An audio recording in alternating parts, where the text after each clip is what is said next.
Welcome in Wednesday live chat for this week's Houston Open plus whatever else you really want to talk about. This time is yours. It's not mine. So fill up the chat. Let me know what you think, where we're headed, what questions, comments, or concerns that you have, and we'll tackle them over the course of the next hour or so. One big housekeeping item right out of the gate, and I want to show you this without giving away the details for tomorrow, but here we go. This is the spreadsheet we've been working off of. If you want to play season-long fantasy golf, the first batch of leagues are going out tomorrow morning, Thursday morning. I'm going to send an email to everyone who filled out the interest list form.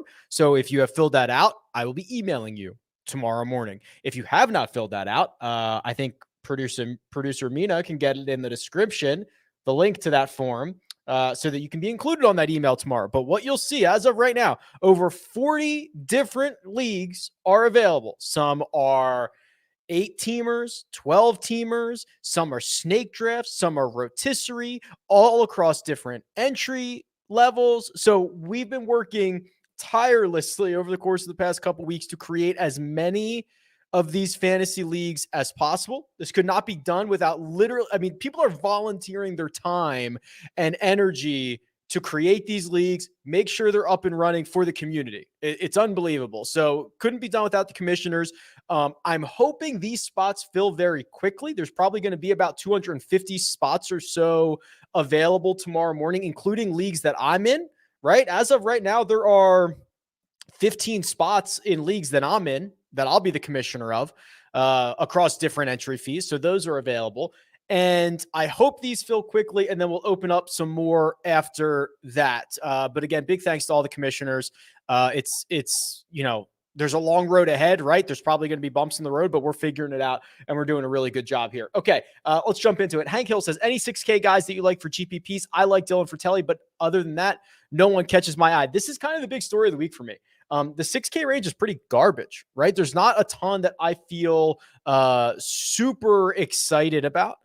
There's a couple of guys that I think are flyer worthy, but I don't see, a lot of weeks it's like, oh, I'm comfortable enough with this guy. I'm comfortable enough with that guy. I'm comfortable enough understanding that they're $6,000 for a reason. I think the real dart throw would be someone like Johannes Veerman. So let me pull him up. And while I do that, this is my website. It's RickRunGood.com. I've got the strokes gained metrics from the European Tour and all that stuff.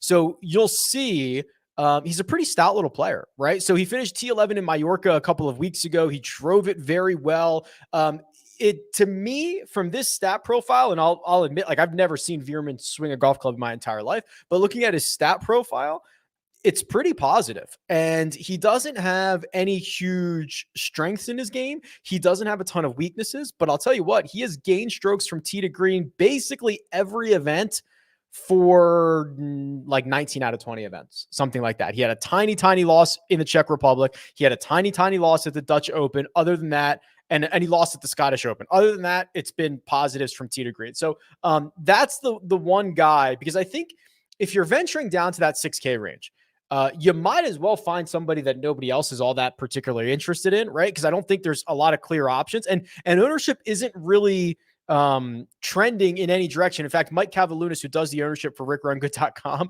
he just texted me as the countdown was going on that he just updated the ownership again. So there is a new run that I'll need to pull into the cheat sheet, but it actually will be updated in the custom model that updates automatically. So Scott Piercy drawing a little bit of ownership in the $6,000 range, 5.2%. Gary Woodland and Bo Hostler catching it at $7,000 flat. So I anybody you pick in the 6K range is probably going to be pretty low owned. The other options that I would argue are worth considering would be like David Lingmerth. I don't know what has happened to Lingmerth that in the last 2 weeks he's finished inside the top 11 both times, but whatever it is, especially because we don't have the strokes gain breakdown for Bermuda or Mayakoba, but whatever it is, if he found something, he has a legitimate top 15 upside. And there's probably not a lot of guys in the 6K range that don't. Now, we have not seen a ton of great golf from David Lingmerth over the course of the past couple of years. It's been better, right? He won a Korn Ferry Tour event at the end of last year. Now he's got back-to-back top 11 finishes. Maybe he has found something in his game. So those are the two that I'd probably feel most comfortable with. I could also argue, where's Marty Dow? Marty Dow's here, okay? 17th place finish in Bermuda. He played well on the Corn Ferry Tour last year. Kind of a nasty little miscut in Mayakoba. I at $6,800, you could do a lot worse than Marty Dow. Do you find the tougher the course, the less volatility, i.e. more chalk hits, cream rises to the top? On easy courses, it seems much more volatile. So this is actually a really interesting question, Jared. And I think that it is entirely dependent on the golf course. So I think the golf courses that are chalkier are the ones where tee to green play is rewarded, or good tee to green play is rewarded.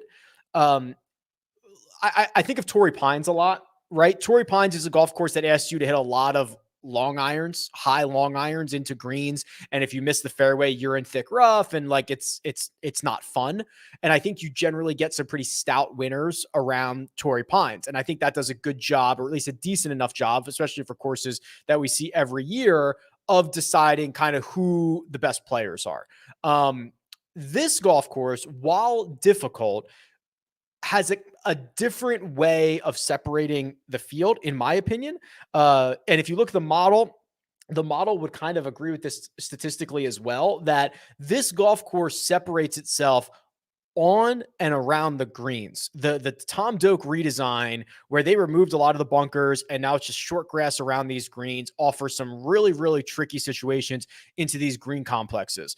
So I would say this is a golf course that separates the best players for this golf course a little bit differently. So I do not, I don't expect it to be super chalky just because it's hard. I expect a lot of guys to separate themselves from the field in the short game categories. That's the way that I see it. Also, we've got some boots on the ground. That rough, we knew it was going to be a little bit thicker than the last couple of weeks. It's going to be like 2.5 inches. It's this weird kind of Bermuda that can nest on these guys or get a little fluffy or give them a little, like, I think playing out of the fairway is going to be more important than I thought on Monday, which I thought it was pretty important on Monday. I think I'd give it like another little nudge upwards. Do you think Mav and or Monty, that would be, I'm assuming Taylor Montgomery, will find success this week? They seem to be doing it with the flat stake. Memorial presents another animal. Will they be able to get away with it on this track? Oh, Memorial Park. Okay. Yeah. So it's kind of weird because these two have been vastly over their heads with the putter, right? Like we've discussed that ad nauseum. I don't need to go into that. Just know that it is incredibly likely that putting regression is coming for both of those guys. It doesn't mean their finishing positions are going to get significantly worse. It just means that putter regression is coming. The only problem is this is one of the best places to be a good putter, right? So Memorial Park, the 2 years of history that we have, only one other course on the PGA Tour schedule with strokes gained putting more important. So I see regression coming for these guys with the putter. I'm not necessarily ready to say it's right now because of how important putting is. We're probably not going to get this opportunity much longer. So I would ride it out one more week. I think they're going to have good weeks. And McNeely has history around this place, right? So he's got, let me find him. Yeah, a 19th and a 20th in his 2 trips. And he's been piling up top 20s 4 in a row. Montgomery's got 10 top 15s in a row. It's just, I think this is probably going to be another good week for both of them. Some of these questions are repeats. We don't have to repeat questions. Boy. Okay. How would you gain leverage if you were all in on Scotty? I'm leaning Scotty, then skipping the 9K range and starting the 8K range and finishing in the 7s, but wanted your thoughts. Okay. So this is the cheat sheet again, RickRunGood.com. So if you're playing multiple entries, 20 max, 150 max, getting leverage on Scotty would be like doubling the field on him, right? So I have him projected right now 32% ownership. If you are playing 150 lineups and you wanted to be, quote, all in on Scotty Scheffler, you could put him in 50% or more of your lineups. Now, if you are playing in a single entry and you wanted to play Scotty Scheffler, in which he's probably going to be in upwards of 40% of lineups, right? Because the single entries tend to be much more the chalk tends to be much chalkier. Now you've got to get a little bit creative here, right? Whether it's skipping the 9K or going down to the bottom of the 9K range, the one guy that I think is really interesting is Denny McCarthy. Denny McCarthy at this moment, 6.4% projected ownership. So now you'd have two guys in at 38% projected ownership, or 46 if you give Scotty 40% in a single entry. And Denny's a great putter, played well here last year, coming off of a good finish, sub 7%. That's interesting. So you got to kind of be a little bit, you could also go to the bottom of the 8K range. I don't like that as much unless it's Taylor Moore. If you get Taylor Moore at 5.1%, I think I prefer that over the other guys at 81, 82, or $8,300. That's Mitchell Munoz and Hadwin for those who are just listening and not watching on YouTube. So you're going to have to be pretty creative on getting single digit golfers if you are going to get Scotty. Otherwise, just put him in like 75 out of your 100 lineups. Rick, I'm thinking of going with Sam Burns and Taylor Montgomery. Do you have any favorites under $7,500? All right, let's look at this together. So $7,500, that's Aaron Rye and down. I wouldn't mind going back to Adam Schenk, right?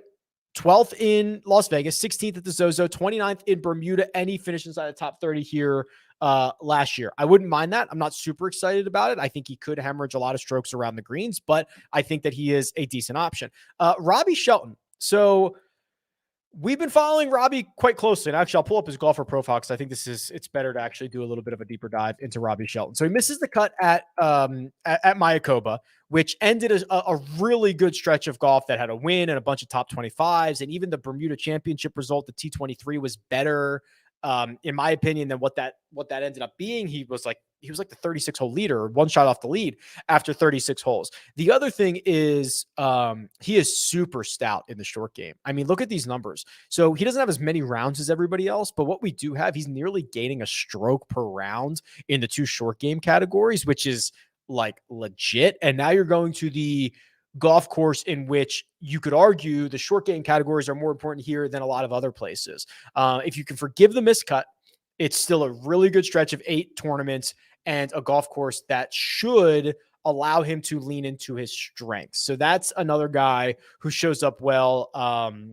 For me, he's $7,300. Outside of that, I wouldn't mind taking a bit of a flyer on Danny Willett, kind of another short game specialist. He's going to have a more narrow path to the top of the leaderboard, but he finished 21st in Mayakoba. He had a good finish in Europe at the Alfred Dunhill Links Championship, right? Was that his result?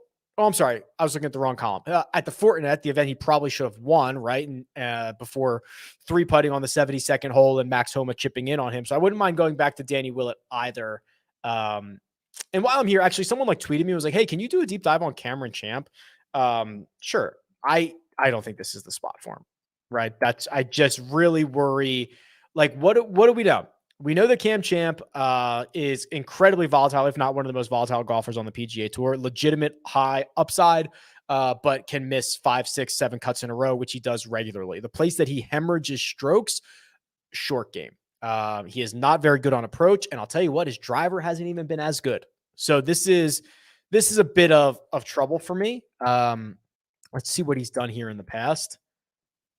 Played here in 2019, which was...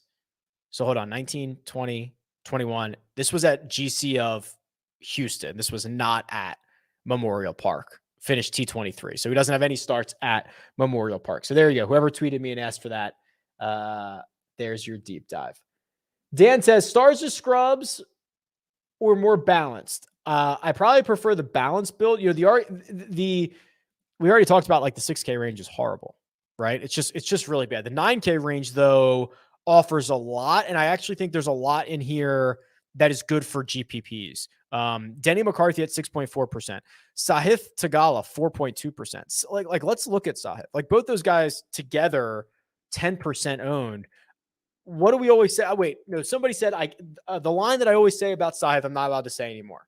But I will just tell you, I can't remember what it is, but I will tell you, legitimate top 10 upside, right? Like legitimate top 10 upside. He is going to have some really bad weeks, but what you want, you don't want him when he's 18% owned in Bermuda or something like that. You want him when he's 4% owned in a field that has 2.5 stars in it. right? Like that's kind of what you want. So I like this 9K range a lot. I'm not particularly fancy of the 8K range, but I think there's enough options, which leads me to probably a more balanced situation. Who do you like more, Scotty or Taylor? Just straight up, Scotty Scheffler or Taylor Montgomery? I mean, obviously Scotty Scheffler, right? I mean, I know that I don't know if that's the answer you're looking for, but clearly I'm going to take the guy who has by far the shortest odds in the field, by far the best player in the field. As much as I love Taylor Montgomery, and trust me, I probably love him more than most. It's just like Scotty Scheffler might be the best player in the world, second best player in the world. No, I mean, that's just not remotely close. Justin says, hey, Rick, it's been a minute since I caught the live chat. Happy to be back. Welcome. First round leader thoughts, and what bets have you taken this week, if you don't mind sharing? Yeah, again, I'm same thing that happened last week. I'm behind on bets. You know, the fantasy league stuff has really captured a lot of my attention, and I'm a little late on getting bets in. So I haven't made any yet, but we'll talk about that in a second. So first round leader, here's what I'm going to end up doing, right? I'm going to end up going to like the Holy Grail. I'm going to end up going to strokes gained by round. I'm going to end up sorting by round one for, I don't know, the last couple of seasons. We're going to look at guys who have gained the most strokes in round one. And it's probably going to be a lot of, Scotty Scheffler and Russell Henleys and Taylor Montgomerys and all that stuff. And I'm going to try to find somebody who is probably, much longer odds, like a Marty Dow, like an Augusto Nunez, like an SH Kim, and then or an Aaron Wise, and I'm going to click into them and I'm going to see it. Like Aaron Wise, so he's gained 3 and 4 strokes to the field pretty consistently in the opening round. Honestly, it might not be good enough. You might have to gain like 5. He did that in Mexico, right? He gained 5 in Mexico in the opening rounds. I'd prefer to see a little more volatility. What's Justin? Like this, where Lauer can gain 8 at the Fortinet and lose 2.5 at the Wyndham +3. Like I like this volatility. What's Hubbard been up to? It's okay. It's okay. +5, +6 at times. We got to find something. Will Gordon's probably a really good one. Yeah. So look at this. So Will Gordon in his last 6 round ones, he's gained 4.5, 5.5, 6, and 7.2. And he is probably far enough down the odds board. Last I saw, maybe 80 to 1, something like that, where you can get a really good first round leader wager on him. Would not mind that at all. So that's what I would be looking for. As far as what my wagers are or what they're going to end up being, I will probably go with McNeely, Montgomery, Jason Day, something like that to start, depending on what odds I can get. If I can get those guys, I think I could probably get at least one of them in the 30s. Well, actually, no, I'm probably not going to be able to do all of those guys because so here's like the short list. Day, McNeely, I'll probably pass on Montgomery this time. McCarthy, a lot of M's. Matt Neesmith, there's a lot of M's here. And then I would probably go further down the board to like Mackenzie Hughes. Geez, I could probably do a 5 M's. It could probably be McNeely, McCarthy, Matt Neesmith, Mackenzie Hughes, maybe Jason Day. It's going to depend. I need to go look at the odds I'll be able to get on those guys, but that's basically the short list. I don't think I'll be able to get to all 5 of them unless all of those guys are like 30 to 1 or longer. I might be able to get to them, but if I open it up and McNeely's like 22 to 1 or 18 to 1, he's been bet down, like I'm never going to get there on all those guys. But that would be the short list. Okay. So Armina dropped the season-long interest form, not only in the description, but she also put it in the chat as well. So thank you very much for that. So if you want to be on that email tomorrow, fill that out because I'm going to email everyone and we've got 200 and something spots available. Actually, it looks like there's more being added right now. We're 267 spots at least available right now. Pretty slick stuff. Deep dive on Francesco Molinari. Okay, sure. So it's okay, right? It's fine. T15 at the Open Championship, T9 at the BMW PGA Championship. He has not played a lot since July, right? He's only got 5 starts since the Open Championship. Played in Mayakoba, made the cut. Alfred Dunhill. Okay, I mean, this is fine. The ball striking for what we have, because we don't have the breakdown from Mayakoba or the Alfred Dunhill links. The ball striking was better, but historically his short game is better, or at least around the green is. But he's putted better as of late. He's gained in 1, 2, 3, 4 of his last 8, but the losses, 3 of them are less than a half a stroke, which is fine. This is better than I anticipated. I think the rest of that question was, is he making a Ryder Cup push? I don't know about that part. I think the Europeans are going to be sneaky. Like, they're going to get a lot of young guys who are winning more frequently now and will probably overshadow Frankie here. But this is better than I anticipated. Has he played here before? Has he played here? Played the tournament. Oh, okay. Last year he withdrew. That can mean a million things. But T15 at Memorial Park 2 years ago, where he gained 5.5 in the short game categories, right? That's kind of, that makes sense to me. Okay. Yeah. I'm like a 6.5 on Frankie. That's pretty cool.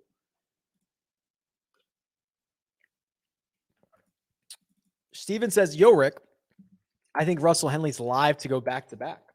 What say you? I say more than most guys. So here's Russell Henley's stat profile. Russell, and we talked about this last week.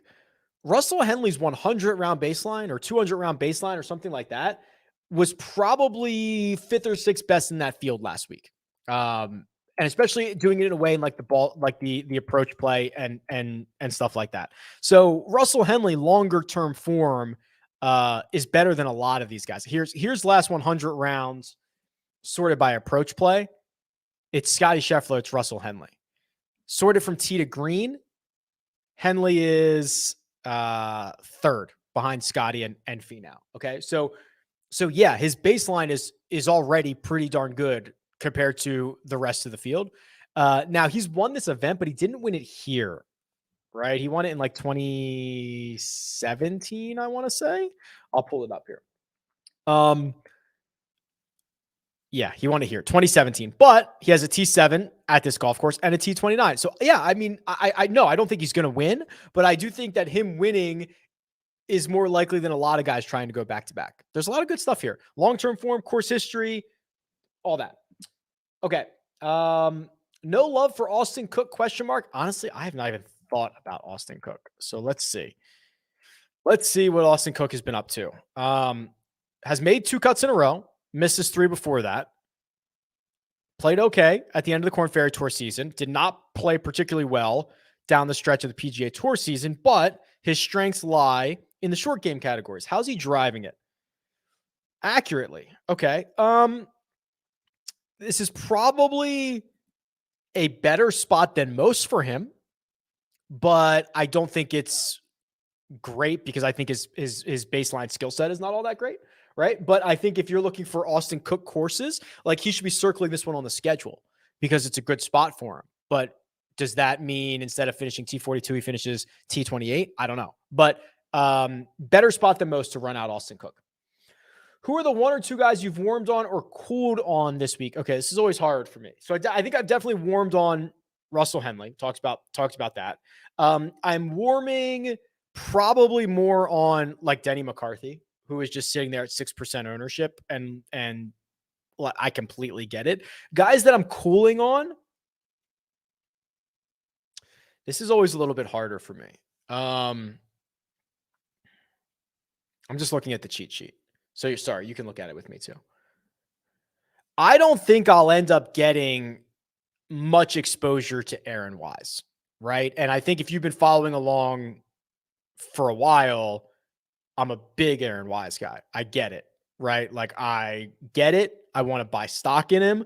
I just get it. But now he's $9,900, projecting to be the 2nd highest owned golfer on the slate. I probably can't bet him. I probably can't play him in DFS. So my exposure to him will be limited to matchup markets in which he got matched up with some tough draws, in my opinion, which I don't love, or playing him in one and done. So I just think my exposure to Aaron Wise will probably be much less than how I actually feel about Aaron Wise. Cameron from Australia. Aussie mate. Melbourne. I don't know if he's in Melbourne. I just wanted to let Cameron know that I know how to say it, and I wouldn't say it like a raucous American and call it Melbourne. I would never. I would call it Melbourne. Says, love the channel here in Australia. Has Matthew Neesmith ever come off a break and performed? Seems to me he built some momentum. Yeah, for sure. So I'm super in on Matthew Neesmith. I don't need to talk about that again. But let's look and see if he's had. So this is what, 3 weeks off. Let's find some other times in which he might have had 3 weeks off. That's 2 weeks. That's 1 week. That's two. That's two. No.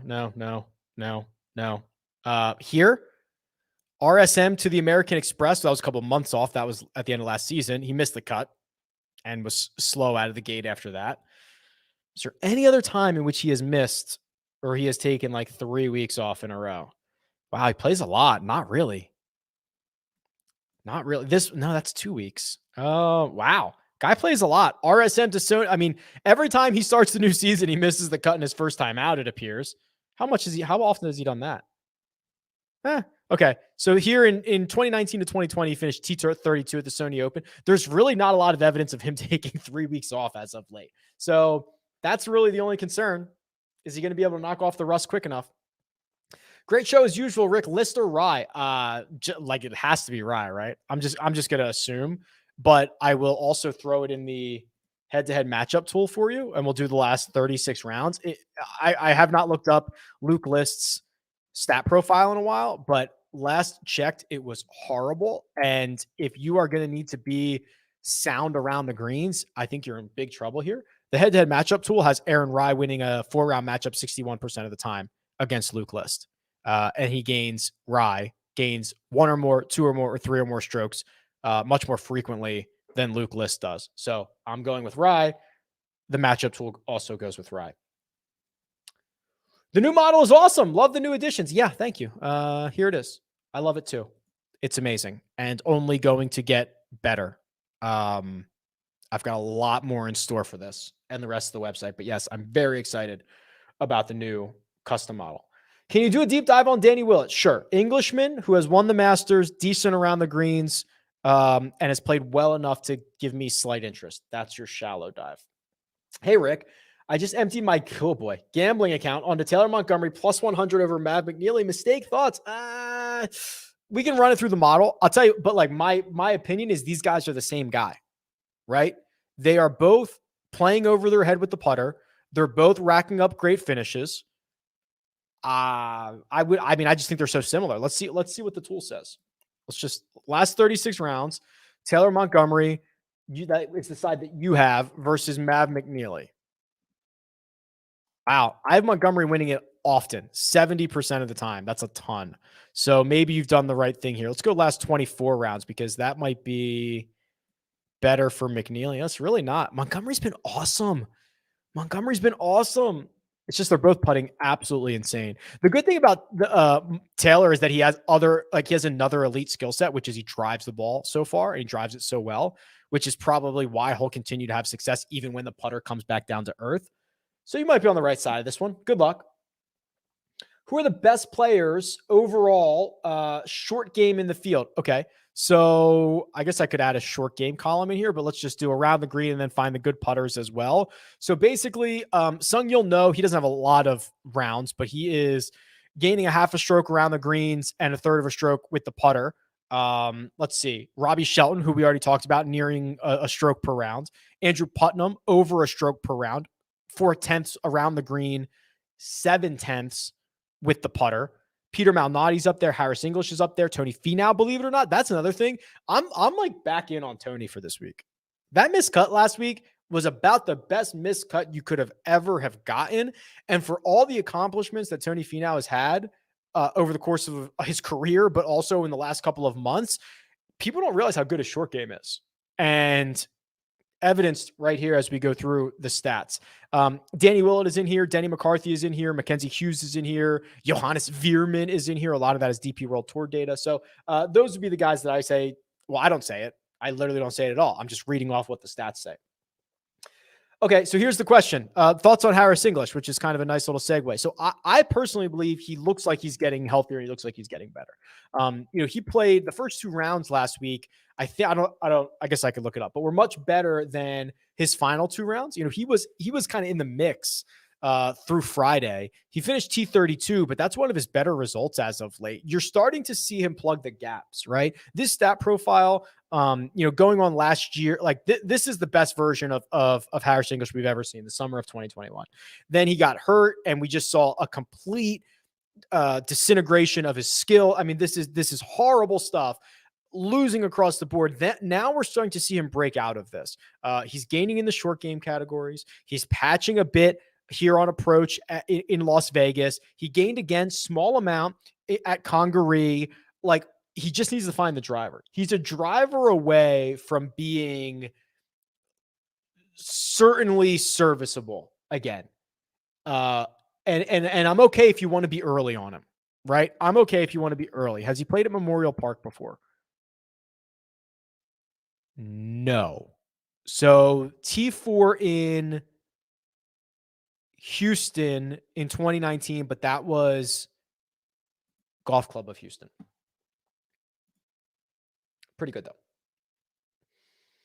Go Birds, that's right. Rick, the new custom model is unreal. Thank you, sir. I know this may change week to week, but just curious, when you input your stats, if you prefer the model built from recent rounds or range date. I almost always do recent rounds. The times I will do, that's not true. I will sometimes do the date range, but it'll be like year to date. I really like it for the Masters. Okay. So when we get to the Masters, I might do Jan 1 to current.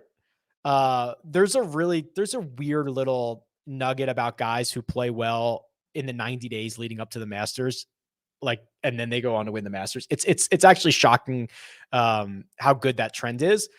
And sometimes when guys are, especially towards the off season where, they're not playing a lot of rounds, I might use the date range more often. So you might see that a lot more in January and February, but I would say 85% of the time I use the recent rounds. I answered the one about stars and scrubs or bounce. I think I prefer bounce, and a deep dive on Gary, who I'm assuming is Woodland, who is garnering basically the highest ownership in the 7K range, right? So I had him at, let's see. Oh, I have this sorted the other way. I think he was like 14% owned at $7,000 flat. Is that what I saw earlier? I'm sorry. It was 8.8. Hostler was 12.5. So Gary's not into double digits as of this second. Let's see what we got. Oh boy. Well, here's the thing, Jay. If you think short game is important this week, it's up to you to decide. I don't care. We've got one of the worst. He lost 11 in the short game at Congaree, which in his defense, you can do that, right? Like Congaree we saw a lot of guys lose a lot at Congaree, but he also lost 6 in the short game in Jackson, 3 in Napa, 2.5 in Memphis, 6.5 at the Open Championship.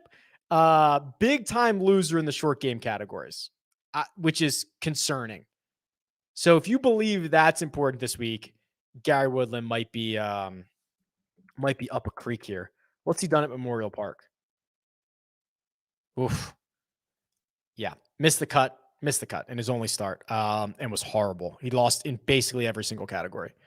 Yikes. Not good, Gary. Custom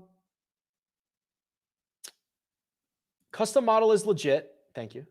I'm getting Austin Cook, Bo Hostler. Okay, so we did the Austin Cook stuff. Let's do the Bo Hostler stuff because he is getting more ownership in that 12K range or 12% range. So, okay, this is why he's popping, right? Bo Hostler's just super hands, right? Look at the short game. It has been like 12 starts since he's lost. He has not lost in the short game categories since the RBC Heritage. So there's why if you're modeling with short game stuff, he shows up. The other thing is he's like sneaky long off the tee, right? So he is, let's look at last year, which is a bigger sample size. 30th in driving distance last year. 30th. Bo Hostler. Did you imagine that? Did you? Probably not. It's not bad. I mean, T16 to Zozo, that was a stacked field. He hasn't missed a cut since the 3M Open. Friend of the pod, Bo Hostler. Feeling it. What are you and Armina's vacation plans for the winter break? Okay. So I actually have the weeks listed over here on a whiteboard that you guys cannot see. So we do our weeks by Mondays. Monday's a very big day in content. So we've got Houston, we've got RSM, the Heroes coming, yada, yada, yada. We are targeting a vacation in there. And I will tell you, it will be somewhere warm. And I will tell you, I think it might be Miami-ish. So if I'm looking for golf course, when I'm looking for golf, just give me the Miami golf course recommendations. Let's start there. And I think that's where it's going to end up being. Should be fun. My buddy is planning to bet Victor to win every tournament beginning at Torrey. Is this a good strategy? Any play better that you recommend in the 20 to 40 odds? Well, listen, I bet Victor every single week, and I don't have my spreadsheet up right now, but it has been delightful. Let me tell you that. Anybody that's going to be in that range, I would keep an eye on Colin Morikawa, right? So we don't need to do the Colin stuff on a week that he's not even playing, but sports books let him drift, and you're going to get him at 20 and 30 and 35 to 1 and whatever for a prolific winner. I will be betting him a lot moving forward. Model loves Putnam, but do you worry about his driving distance? Yes, of course. But if I didn't have to worry about his driving distance, he'd be like $3,000 more expensive, right? If he had everything going for him, he would be $3,000 more expensive. Now, the good news is he is quite accurate, and he is deadly on and around the greens, and he's even hitting the ball better on his second shots. I'm quite high on Andrew Putnam this week. Yes, I worry about the distance, but the more I hear about people who are already there, like the rough's no joke. So maybe give up 14 yards to be in the fairway. I think I could get away with that. I'm okay. I'm quite high on Andrew Putnam. Let's try that. Thoughts on Lipsky? Wow. D-Lip, Las Vegas guy. I think he played well last week, didn't he? Yeah, okay, look. So he T10 at Mayakoba, T40 at the Zozo, T44 at the Shrine. It's okay. The problem is we don't know how he's doing it, unfortunately. Historically, he's a very bad putter. He's also not very good around the greens. If I knew kind of what he did at the Zozo or how he did it at the Zozo and how he did it at Mayakoba, I'd feel a little bit stronger about this. I lean towards let's find a golf course for David Lipsky that does not require this level of short game proficiency. And I'm probably not going to get any access or exposure to David Lipsky this week. But that's how I feel.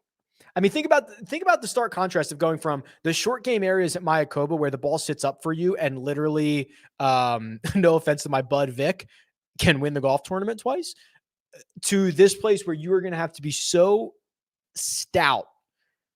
Like, I worry about that for David.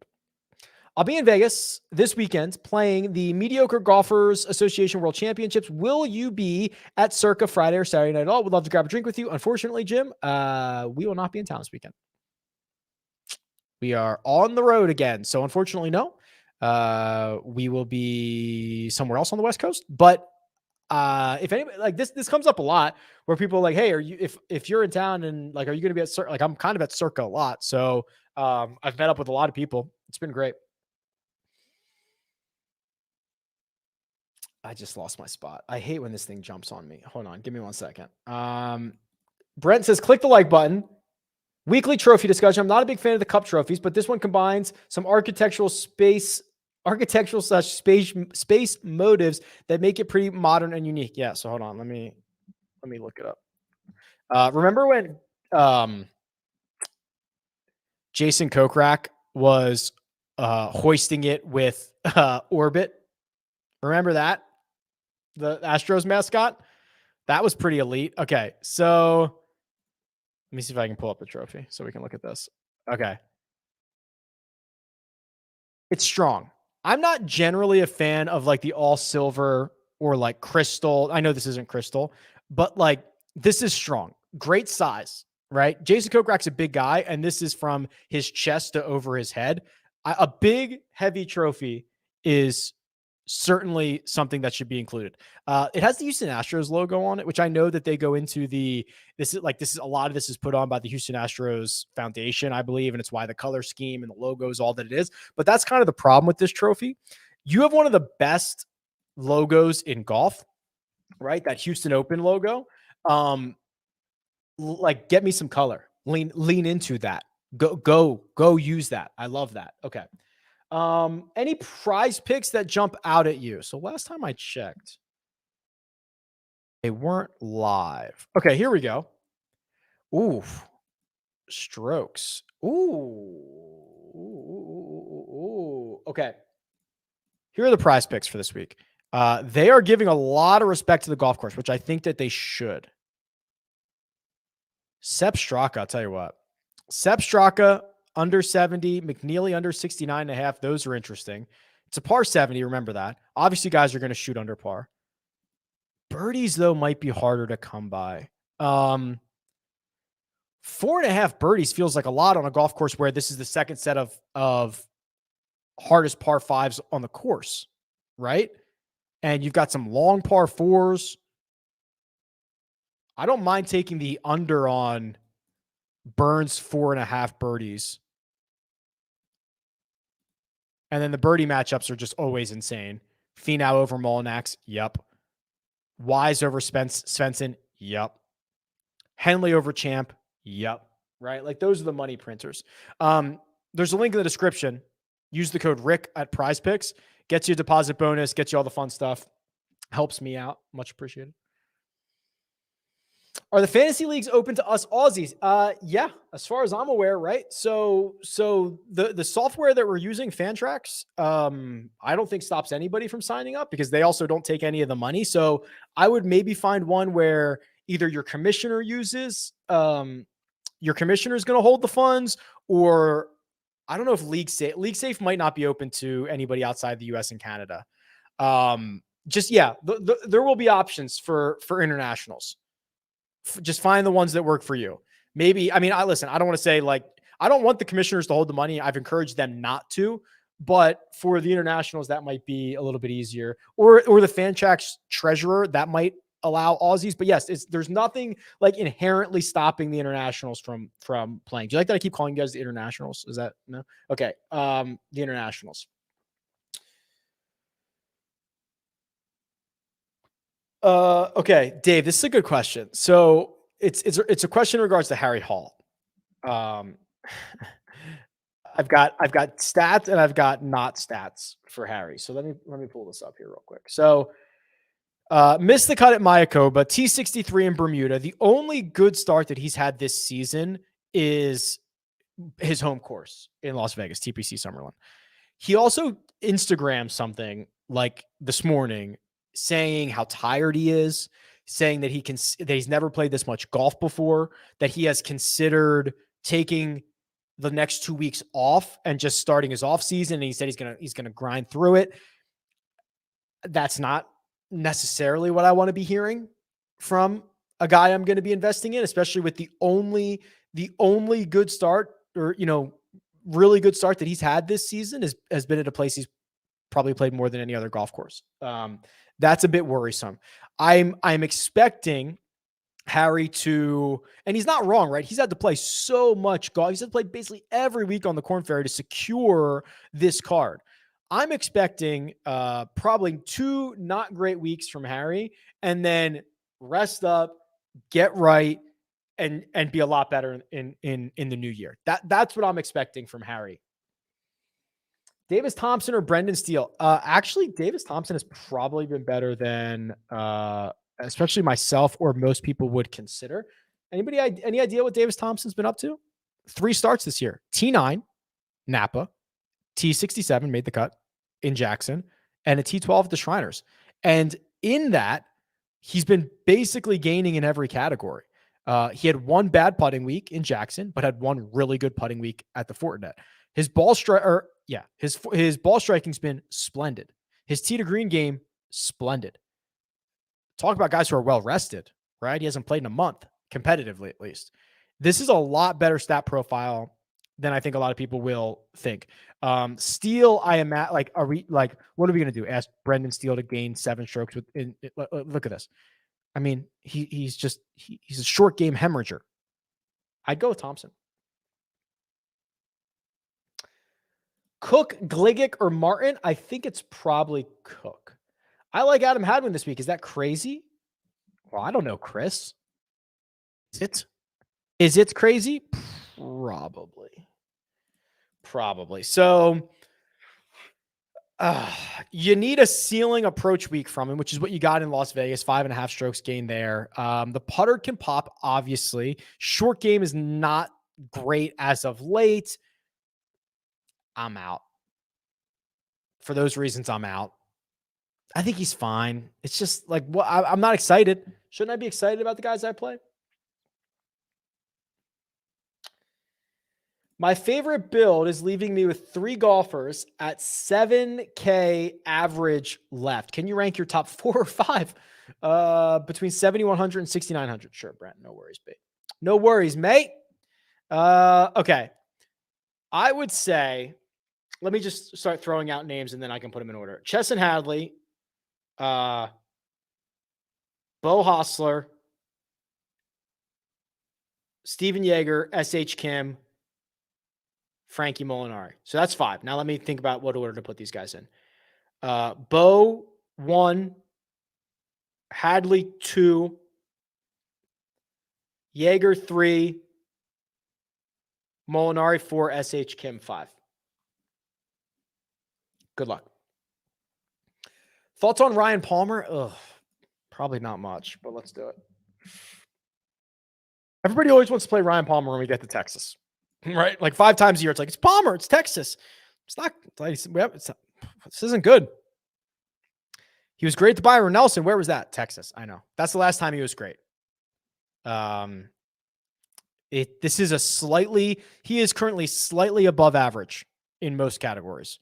And there is nothing that excites me.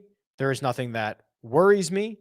I think that he is about as average as you can get. As he played at Memorial Park. Yes, he finished T26. I'm just like so average. So average.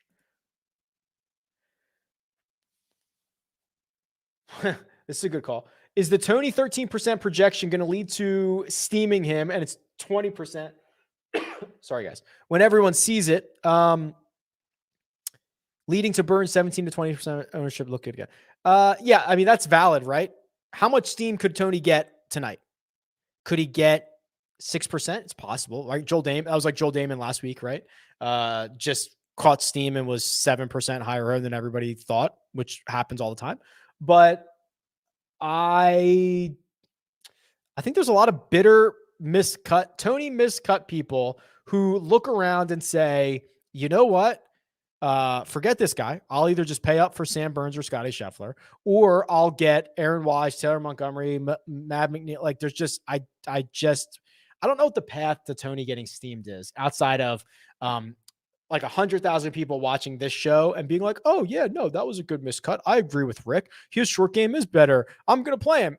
Spoiler alert. There's not 100,000 people watching this. So I think we're good on the steam there.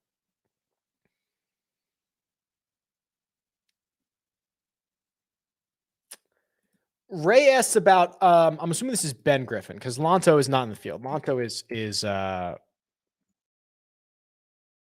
he had surgery on his back, I believe. So here's Ben Griffin. What you probably remember most is the Bermuda Championship in which he was in the mix throughout. He ends up finishing T3. Outside of that, I mean, it's been a pretty decent start to the season to him. He's got 4 made cuts in a row. He's got that 24th place finish and that 3rd place finish. We don't have a ton of data on him, but what we do have on him, the only place that he generally loses is off the tee. And when you start looking, I mean, it's very, very small sample sizes for Ben Griffin, by the way, but he's okay around the greens. He's not great with the putter, but he's had good weeks in the past. I'm like a 5.5 or a 6 out of 10, right? A little bit more excited than normal. Nothing too crazy. Is the old golf DFS adage about playing good ball strikers and bad putters dead? This week seems apt. Is that what that word is? But in the future, question mark. Does anyone ever lose strokes putting and win? Like technically, yes, right? Justin Thomas has done it. Jordan Spieth has done it. Yes, it happens. I don't necessarily. So I guess, Jared, it depends on how you take this adage. If you're talking about guys who are going to win that week, it's rare for someone to lose strokes putting and win. But that's not really the adage, right? The adage is find good ball strikers and hope to get their good putting week. That's how Luke List won.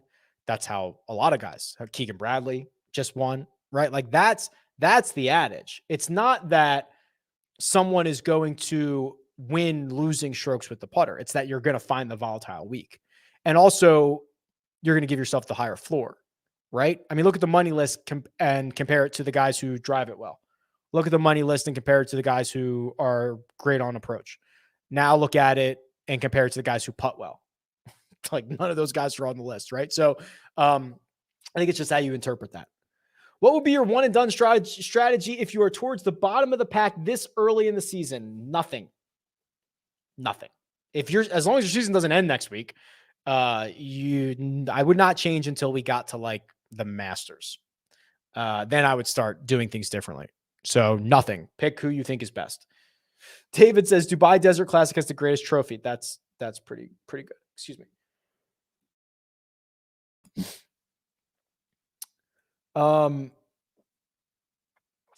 Fantrax has Fantrax Treasurer, just like League Safe, but free. Interesting. Good afternoon, Rick. Thanks for all that you do. You mentioned boots on the ground. Are any of them meteorologists? Are we expecting a wave? So I was looking at weather a bit earlier.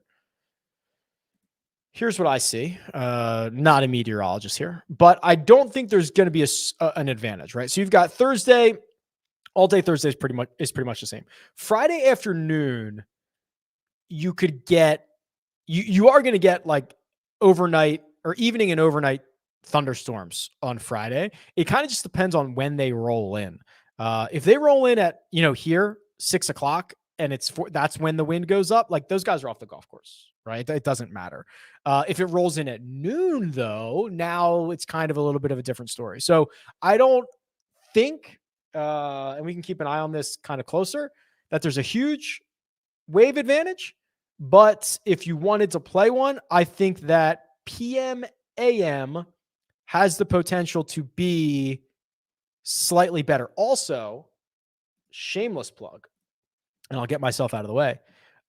If you wanted to build lineups like that, you could. So the custom model lets you do wave selections. So you could say, give me at least 5 golfers from the PM wave or whatever you wanted, or all golfers from the PM wave or whatever, and do it like that. So you could wave stack. You could. Okay. No, don't converse in the chat. Go talk somewhere else. Go talk in the Slack. It clogs it up. Yeah. Go to Discord.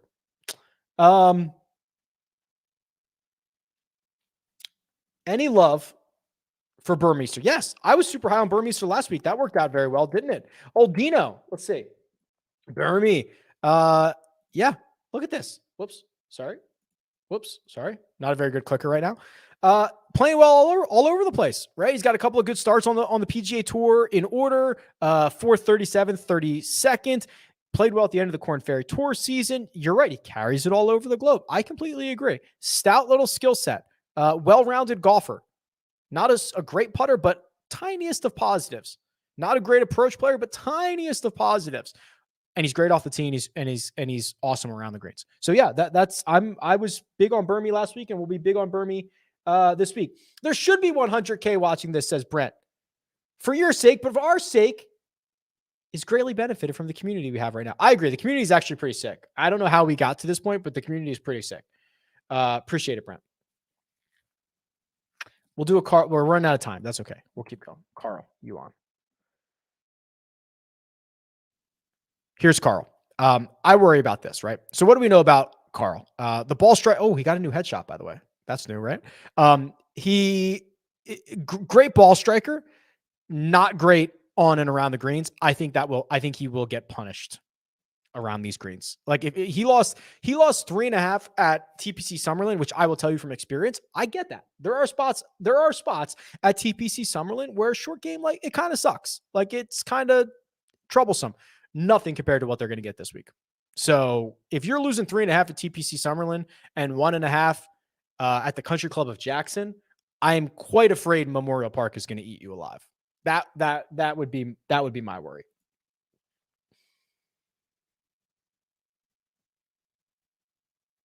I think we may have a 10 to 12 under winner. It's about right. The only thing that could save that for the birdie lovers is if you get that overnight. I don't know how much they're expecting Friday night. Let's see. Half an inch. You get a half inch overnight on Friday night into Saturday. And now the guys who made the cut, the best guys on the week, are out there in soft conditions.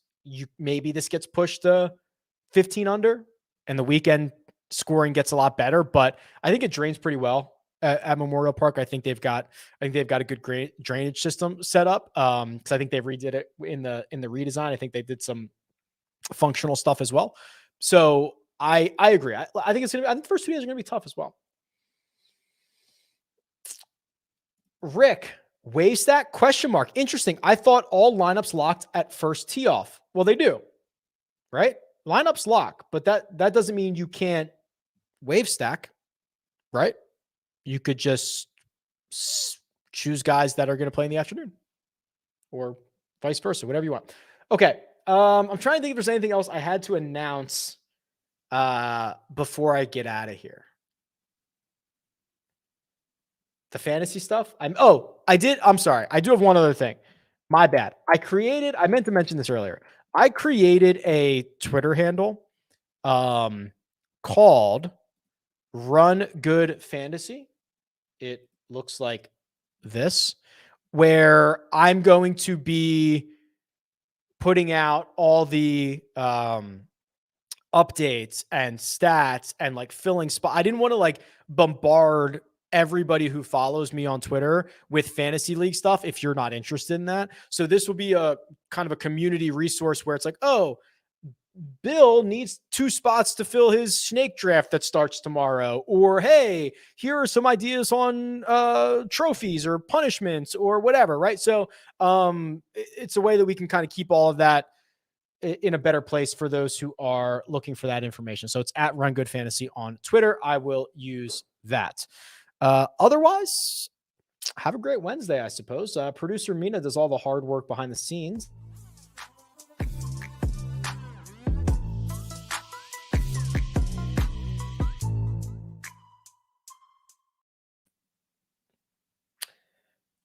She just dropped it on. If you're still here, I'm still here. She just dropped it right on me. She thought the show was over. Okay. Have a great day. Goodbye.